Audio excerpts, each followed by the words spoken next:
Sedikit kata-kata untuk hari ini. Ingatlah kawan, jika tidak ada sedikit pun rasa syukurmu, maka seisi dunia pun tidak akan cukup untukmu. Perbanyaklah rasa syukurmu, maka Tuhan akan memperbanyak rezekimu.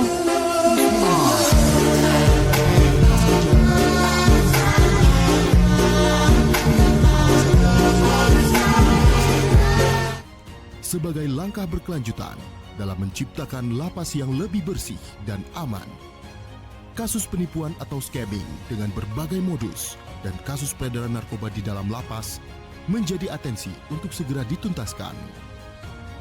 Demi menjaga ketertiban dan menciptakan rasa aman di masyarakat, langkah cepat pun dilakukan. Bersinergi dengan aparat penegak hukum, antara lain Kepolisian Negara Republik Indonesia dan Badan Narkotika Nasional. Pada Maret 2025 lalu, telah dilakukan tes urin dan razia serentak yang hasilnya ditemukan berbagai barang terlarang, 1.115 ponsel, 2.291 barang elektronik, dan 2.880 senjata tajam. Di sisi lain, sebanyak 548 warga binaan yang berisiko tinggi telah dipindahkan ke Pulau Nusa Kambangan. Berdasarkan hasil penindakan dan asesmen, narapidana tersebut terindikasi masih mengendalikan peredaran narkoba serta penipuan online dari lapas dan rutan sebelumnya. Selain itu, sepanjang November 2024 hingga April 2025, sebanyak 82 petugas pemasyarakatan pun telah mendapat hukuman disiplin hingga diberhentikan karena terlibat pelanggaran.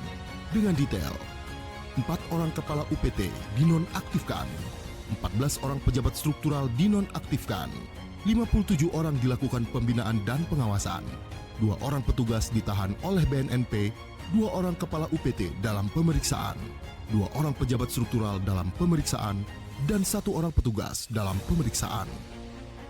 Dalam rangka mencegah peredaran alat komunikasi terlarang, Menteri Imigrasi dan Pemasyarakatan pun memanfaatkan perkembangan teknologi informasi digital melalui alat pendeteksi sinyal portable. Tak hanya itu, Menteri Imigrasi dan Pemasyarakatan juga telah meresmikan Warung Telekomunikasi Khusus Lembaga Pemasyarakatan atau Wartel Suspas sebagai sarana pemenuhan kebutuhan komunikasi warga binaan dengan keluarga. Untuk mengurangi risiko pengulangan pidana, program pembinaan turut dilakukan bagi tahanan, narapidana, dan anak binaan yang membutuhkan rehabilitasi sehingga dapat lepas dari ketergantungan terhadap obat terlarang. Telah dilakukan screening nafsa terhadap 10.172 warga binaan dan 3.345 di antaranya membutuhkan rehabilitasi.